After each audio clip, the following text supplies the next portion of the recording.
One piece chapter 112 और इस chapter में हम ये देखने वाले हैं कि आखिर वो फेक सन गॉड कौन है और उसने स्ट्रॉ हैट को कहाँ छिपा रखा है। तो ज्यादा टाइम वेस्ट ना करते हुए हम सीधा चलते हैं चैप्टर की तरफ, जिसका टाइटल है आरपीजी। अब इसका टाइटल आरपीजी क्यों है? यहाँ आरपीजी का मतलब रोल प्लेइंग गेम जैसा है और वो गेम हमारे स्ट्रॉ हैट खेल रहे हैं, क्योंकि इस चैप्टर में उन्हें एक अजीब और फैंटेसी वर्ल्ड में दिखाया गया है, जिसमें वो अलग अलग मिथिकल क्रिएचर से लड़ रहे हैं और एक लेगो टाइप जगह में नेविगेट कर रहे हैं। आरपीजी गेम में जैसे बैटल, पजल और नए क्रिएचर मिलते हैं, बिल्कुल वैसा ही एक्सपीरियंस इस चैप्टर में हमें मिलता है। So before diving into the chapters content, बात करें कवर पेज की, तो हम देखते हैं कि स्ट्रॉ हैट क्रू को हॉगवर्ट्स के जादूगरों जैसा दिखाया गया और वो एक मैसिव ड्रैगन के साथ झाड़ू पर सवार होकर आसमान में उड़ रहे हैं। और तो और रॉबिन ने चश्मा भी पहना हुआ है। वैसे ये कलर स्प्रेड कवर पेज दो रीडर के रिक्वेस्ट पर बेस्ड है, जिसे ओडा सेंसे ने अपने आर्ट की हेल्प से एक में कंबाइन कर दिया। पहला है कि स्ट्रॉ हैट क्रू एक ज्वालामुखी के ऊपर एक ड्रैगन के साथ बारबेक्यू कर रहे हैं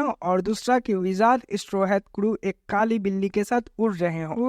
चैप्टर स्टार्ट होता है बिग स्टेन कैसल के साथ, जहां हम देखते हैं सांजी को, जिसने नामी को कैरी कर रखा है और लूफी, जोरो और उसोप के साथ उस कैसल से नीचे कूदता है। जब सभी नीचे पहुंचते हैं तो हम देख सकते हैं कि एंटायर किंगडम लेगो के पीसेस से बना है और किंगडम के बीचों बीच वही ह्यूज पेड़ है जिसे जाइन यग्द्रसील बोल रहे थे। जोरो कहता है यहाँ आने के बाद जब उसकी आंख खुली तो वह इस शहर के दूसरी ओर था, पर अचानक से उसे कहीं से तेज नॉइस आने लगी। जब उसने उस नॉइस का पीछा किया तो पाया कि ये गधा लूफी एक बड़े खरगोश को मार रहा है। तभी लूफी उसोप से कहता है कि उसोप तुम्हें अकेले ही उस कैद को हराना चाहिए, जिस पर उसोप कहता है कि वो घबरा गया था क्योंकि जब उसकी आंख खुली तो वो बस उस कैद का नाश्ता बनने ही वाला था। उसोप आगे कहता है उसे लगता है कि हमने जो कपड़े डाले हैं वो वही है जो एल्बाब के वॉरियर पहनते हैं, लेकिन इसकी कोई गारंटी नहीं है कि उनके पास हमारे साइज के कपड़े हो, क्योंकि वो नॉर्मल ह्यूमन से काफी ज्यादा बड़े होते हैं। जिस पर नामी भी लाइक क्या पता हम ही जाइंट बन गए हो, इसलिए शायद ये कपड़े हमें आ रहे हो। इसी बीच जोरो कहता है उसे लगता है कि आगे टाउन में लोग है, तो क्यों ना वहां जाके पूछताछ किया जाए कि आखिर यहाँ चल क्या रहा है। वैसे भी ये एरिया इतना बड़ा है कि पता ही नहीं चल रहा कि समुद्र कहाँ है। जिस पर लूफी भी लाइक हाँ चलो टाउन चलते हैं। तभी सांजी कहता है कि यहाँ उनके क्रूमेट में से कोई नहीं है। उसोप कहता है तुम्हें कैसे पता? सांजी कहता है क्योंकि रॉबिन चा उसके रडार में नहीं आ रही। जिसे सुनकर नामी भी लाइक क्या तुम एक शिकारी कुत्ते है जो रॉबिन तुम्हारे रडार में नहीं आ रही? और सभी फैसला करते हैं टाउन में जाने का और लूफी कहता है ओ भाई अब मजा आने वाला है, अब मुझे एडवेंचर मिलेगा। जाते हुए सांजी कहता है नामी से कि तुम इतनी परेशान क्यों हो? जिस पर नामी कहती है कि उसे इस जगह के बारे में कुछ नहीं पता, ऊपर से यह जगह इतनी खुली और चौड़ी होने के बाद भी उसे हवा महसूस नहीं हो रहा है। सांजी कहता है परेशान मत हो, मैं हूं ना। टाउन जाते हुए हम देखते हैं कि कोई कूदते हुए आ रहा है, जिसे देख कर जोरो कहता है कुछ तो आ रहा है। लूफी कहता है रुको जरा, क्या हुआ? एक ग्रास हॉपर है, सो कूल भाई। और यहाँ हम देखते हैं एक नॉर्मल साइज के बंदे को जिसकी लंबी लंबी दाढ़ी है और उसने जाइंट के कपड़े भी पहने हुए हैं, जो कि एक जाइंट ग्रास हॉपर को एक बाइक की तरह बनाकर उसकी राइडिंग कर रहा है। और आते ही वो बाइकर कहता है लगता है तुम लोग यहाँ नए आए हो। एंड सांजी और नामी भी लाइक अरे नहीं, उस कीड़े को तो हमसे दूर ही रखो। जिस पर लूफी कहता है तुम कौन हो ओल्ड मैन और हम कहाँ हैं? क्या तुमने हमारे क्रूमेट्स को कहीं देखा है? और इतने सारे क्वेश्चन सुनकर बाइकर कहता है ये बहुत सारे क्वेश्चन है पर मुझे माफ करना क्योंकि मैं अभी जल्दी में हूँ। और जाते जाते वो बाइकर कहता है कि बस इतना याद रखना कि ये धरती सन गॉड को बिलोंग करती है, यहाँ तक कि ये बिग स्टेनिन कैसल जिसे मेंटेन करने में मैं मदद करता हूँ वो पूरा का पूरा एरिया इस कैट गॉड के अंदर आता है। हाँ भाई, इस कैट गॉड ये वही बिल्ली है जिसका लूफी, सांजी और जोड़े ने कुत्ता बना दिया था। और वो बाइकर कहता है तो मैं जाता हूँ क्योंकि निडल गॉड अभी तक भूख से मर रहे होंगे। अब निडल गॉड अभी तक जिसे समझ नहीं आया वो वही यह जाओगे जिसने नामी पर हमला किया था। आगे वह कहता है ऊपर से ईयर गॉड को जलाए जाने की वजह से मैं पहले ही लेट हो चुका हूँ। इससे पहले कि लूफी उस खरगोश के बारे में कुछ फालतू बोले उसोप उसका मुंह बंद कर देता है और सभी दूसरी तरफ मुंह करके सीटी बजाने लगते हैं ताकि उस बाइकर को ये पता ना चले कि वो खरगोश जिसे वो ईयर गॉड कह रहा है वो अब लूफी के पेट में है। आगे बाइकर कहता है अगर तुम लोगों को भूख लगी है तो तुम टाउन में जाकर कुछ राशन ले सकते हो। और वो एक वार्निंग भी देता है कि तुम इस रास्ते से आगे नहीं जा सकते क्योंकि आगे सन गॉड का टेम्पल है जिसे खतरनाक गार्डियंस प्रोटेक्ट करते हैं। कोई भी पास्ट में वहां जाने के बाद वापस नहीं आया। अब इसे सुनकर नामी थोड़ी पैनिक हो जाती है, लेकिन अब बहुत देर हो चुकी है क्योंकि लूफी ने इसे सुन लिया है। और लूफी के इस एक्सप्रेशन को देखकर हम बता सकते हैं कि आगे क्या होगा। हाँ भाई, वही लूफी तेजी से उस टेम्पल की ओर भागता है जहाँ जाने से उसे मना किया गया था। इधर जोरो का भी एक्सप्रेशन चेंज हो जाता है और वो एक डेविल वाली स्माइल के साथ कहता है रेविड गार्डियंस। हाँ, अब इसे सुनकर सांजी जोरो पर चिल्लाता है लूफी जैसा हरकत करने पर। इधर जब बाइकर उस कैसल के पास पहुंचता है तो उसकी गांड फंस जाती है ये सोचकर कि आखिर यहाँ क्या हुआ होगा और इस कैसल की ऐसी हालत किसने की हो। इधर लूफी भागते हुए कहता है ये जगह तो एडवेंचर से भरा पड़ा है और पीछे से सभी लोग उसे रोकने की कोशिश कर रहे होते हैं। सभी भागते हुए कहते हैं कि हमें आगे कोई बिल्डिंग नहीं दिख रहे और आखिर ये रोड कितना लंबा है। इसी बीच लूफी कहता है भाई कोई तो भागते हुए इसी तरफ आ रहा है और उसने भी एल्वाप के कपड़े डाले हुए हैं बिल्कुल मेरी तरह। लूफी जैसे ही ये सोचता है कि कुछ भी हो वो उस बंदे को डॉज कर लेगा, इतने में लूफी एक दीवार से टकराता है और वो दीवार टूट जाता है, जिसे देखकर जोरो पैनिक करते हुए कहता है आखिर यहाँ चल क्या रहा है, आसमान अचानक से कैसे टूट सकता है। और यहाँ हमें पता चलता है कि लूफी जिस दीवार से टकराया था वो कुछ और नहीं बल्कि एक मिरर था और लूफी को उसमें उसका ही रिफ्लेक्शन दिख रहा था और पूरा का पूरा ये किंगडम एक इल्यूजन है जो कि ये मिरर बना रहा था और सभी उस मिरर के दूसरी तरफ आ जाते हैं। तभी सांजी हालत को समझते हुए कहता है कि ये एक जाइंट रूम है और हम देखते हैं कि वाकई में वो एक जाइंट रूम है और वहाँ चारों तरफ लेगो की पीसेस बिखरी हुई है। वहीं पास में ही एक बड़ी सी सिलाई मशीन है जिस पर काफी सारे फैब्रिक भी है, शायद इसी से उस जाइंट ने स्ट्रॉ हैट के लिए कपड़े सिले होंगे। और इतने बड़े रूम को देखकर जोरो कहता क्या ऐसा नहीं हो सकता कि हम अभी भी उस जाइंट के शिप पर हो, जिसके जवाब में उसप कहता है कि नहीं भाई उस शिप पर ऐसा कोई कमरा नहीं है। तभी सांजी कहता है मैं शर्त लगा सकता हूँ कि हमें यहाँ असली जाइंट मिले और वो टूटे मिरर को देखकर कहता है आखिर ये जगह क्या है, क्या ये किसी प्रकार का पेट हाउस है। खैर तभी हमें मशीन के पास से एक आवाज आती है और हमें पता चलता है कि वो आवाज किसी और की नहीं बल्कि चॉपर की है जो कि बोल रहा है कि अगर कोई वहाँ है तो मेरी मदद कर दो। और चॉपर रोते हुए कहता है कि मुझे बहुत खुशी है कि मैं तुम्हें देख पाया और नामी उसे अपने गोद में लेकर कहती है सब ठीक है चॉपर। चॉपर फिर कहता है वो कॉलर स्टील का बना था जो उसके गले में लगा था इसलिए वो निकाल नहीं पाया, उसे तो लगा था कि वो यही मारा जाएगा। और हम देखते हैं कि उस कॉलर को जोरो ने चॉपर के गले से निकाल दिया। इसी बीच उसोप कहता है ये तो क्लियर हो गया कि ये एक जाइंट का रूम है, तो फिर यहाँ ये ह्यूमन साइज क्लॉथिंग क्यों है? क्या इसका मतलब ये हो सकता है कि हमें गुड़ियों की तरह कपड़े पहनाए गए होंगे? ऊपर से ये कलाकारी, ये सन गोत तो काफी टैलेंटेड बंदा लगता है। तभी लूफी एक लेगो के ब्लॉक को लेकर कहता है कि यहाँ ये काफी सारे हैं, जिस पर जोरो कहता है ये पूरी कंट्री इसी से बनी है। तभी मैं सोचूं कि वो बेकार सी सेंट कहाँ से आ रही थी जब हम उस रैबिट को ग्रिल्ड कर रहे थे। तभी सांजी कहता है ऐसा इसलिए हुआ होगा क्योंकि उस रैबिट के साथ ये प्लास्टिक के ब्लॉक्स भी जल रहे होंगे। और वो कहता है कि वैसे इधर देखो ऐसा लग रहा है कि इस व्यू का कोई अंत नहीं। और हम देखते हैं कि बाहर से उस मिरर हाउस के अंदर की चीजें साफ साफ दिख रही है और सभी कहते हैं कि अब ये नॉर्मल मिरर लग रहा है, आखिर ये किस प्रकार का मैजिक मिरर है। और इसे देखकर जोरो कहता है आखिर ये किस प्रकार का हॉबी है, क्या जाइंट को इस ब्लॉक वर्ल्ड में जानवरों और लोगों को फंसे हुए देखना पसंद है? तभी उसोप कहता है यह अजीब है पर इससे कंफर्म होता है कि हम अभी एल्बाप में हैं, क्योंकि अगर ये सच में किसी जाइंट का रूम है तो हो ना हो बाहर जाइंट का आइलैंड भी होगा। नामी कहते हैं तुम इतने श्योर कैसे हो सकते हो